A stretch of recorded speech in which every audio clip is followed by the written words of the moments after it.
Bienvenidos a nuestro análisis semanal de encuestas. En las últimas horas se han publicado 4 de ellas, 3 de carácter nacional y una restringida a la Comunidad de Madrid, pero que es muy interesante y de esa hablaremos al final del vídeo. Vamos a empezar por lo nacional, que es un poco más grande, por decirlo de alguna manera. Estas 3 encuestas se han publicado en diversos medios, obviamente, una de Sociométrica en El Español, una de 40dB en El País y por último una de Sigma 2 en El Mundo.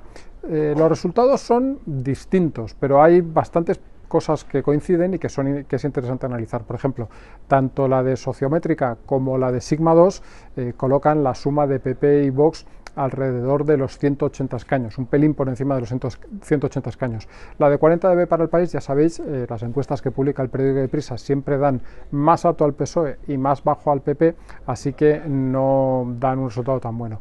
En cuanto a las tendencias, el PP sube en 2 de estos 3 sondeos, el PSOE al contrario baja en 2 de estos 3 sondeos y Vox baja en 2 sondeos y en el siguiente sondeo, en el último que queda, no baja, pero tampoco sube, se queda exactamente igual que como estaba un mes antes.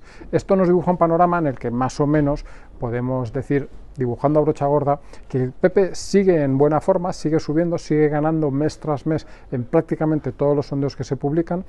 El PSOE, en cambio, retrocede. Yo creo que puede deberse a un primer impacto en la opinión pública del caso de Tito Berni, aunque esto obviamente está por ver y tenemos que ver qué impacto tiene más adelante. Personalmente creo que puede crecer ese impacto en las encuestas, pero bueno, habrá que verlo. Y luego está el caso de Vox, que como os digo, bajan 2, en una solo se mantiene y que es algo que relaciono con la única noticia grande de Vox significativa, el único cambio que se ha dado en las últimas semanas, que es obviamente la moción de censura con Ramón Tamames como candidato. A priori, y en este primer análisis, parece que no les está yendo muy bien a los de Santiago Abascal.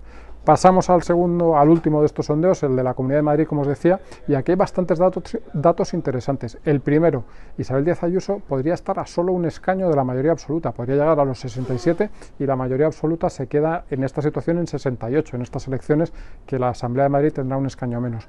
Otros datos interesantes de este sondeo son que Vox tampoco le va muy bien en la Comunidad de Madrid, baja respecto a la comparación que tenemos, aunque es cierto que esta comparación es de hace 10 meses, se mantiene respecto a las elecciones del año 2021, que tampoco le fueron demasiado bien, así que tampoco parece que Rocío Monasterio lo esté haciendo demasiado bien en la Comunidad de Madrid. No les está dando la táctica esta que han marcado en los últimos meses de separarse mucho de Ayuso, de separarse mucho del PP, no parece que esté funcionando. Habrá que seguir viendo sondeos y habrá que seguir viendo cómo evoluciona esto.